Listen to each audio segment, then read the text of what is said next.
Can you introduce yourself and where we are and what's been happening? Yes, so David Nichols, Regional Manager North for the State Emergency Service, and today we're in the beautiful township of Deloraine, where there's been a joint exercise organised by the local volunteers, which are the State Emergency Services, along with their colleagues with the Tas Fire Service for the Western Tiers group. So there's probably about 4 brigades being represented here today.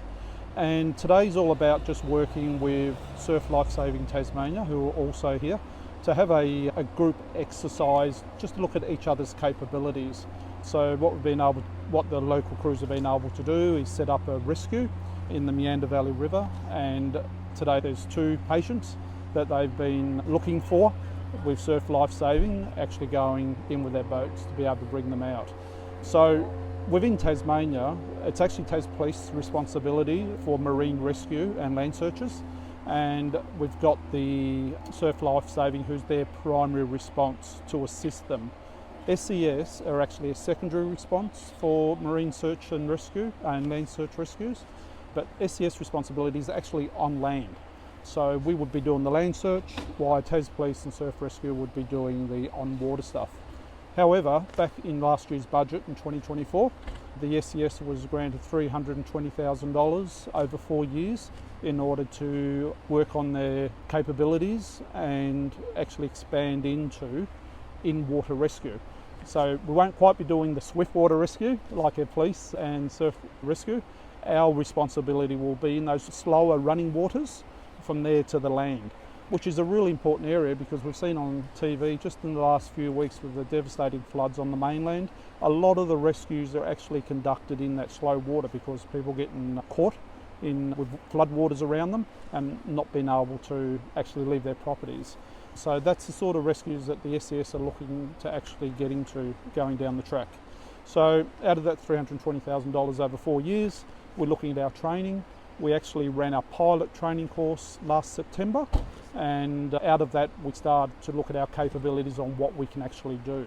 We're now looking at starting to train more people in that area from the SES, and as well as spending that money to purchase such things as PDFs and throw lines, so then they are properly trained for those roles. We've actually been, as I mentioned, we started training with Surf Lifesaving back in September, and we are actually working closely with them to develop our training package for the SES and the capabilities that we'll be able to do within the water. Can you just talk about what happened today, what the training was? Okay, so the training idea behind today was to expose the volunteers from the local fire brigade, which we have 5 here in attendance, plus the local Meander Valley SES unit, to their roles and responsibilities that they can do when something like this occurs, when there's a patient in the river or a large flood job. Okay, and there was 5 from the Deloraine Fire Brigade here. Can you talk about the numbers from any other parties? Yep, so all up, we've probably got about 50 volunteers here. Yep. So we've actually probably got about 12 or so Deloraine Volunteer Fire Brigade members here, plus we've got Elizabethtown, Mole Creek, Meander and Golden Valley TFS crews here represented today. Obviously we've got about 3 or 4 people from Meander Valley SES, but a lot of the Meander Valley S crews are dual members with Deloraine Fire Brigade, such as myself and a few others. We're doubling up with our hats and our clothes, just depending on what gear we need to put on for what job today. Yeah.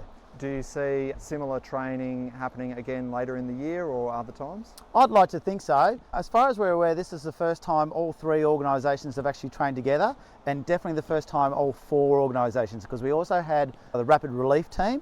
They come in, they specialise in fooding, logistics and making sure everyone's warm and fed, which is really important. It's the best way to pay a volunteer is by keeping them fed. So it's definitely the first time in the state that all 4 organisations have worked together, and I'd really like to see this model move throughout the state into other regions, because there's always rivers and there's always watercourses and water bodies that potentially could be a hazard for people.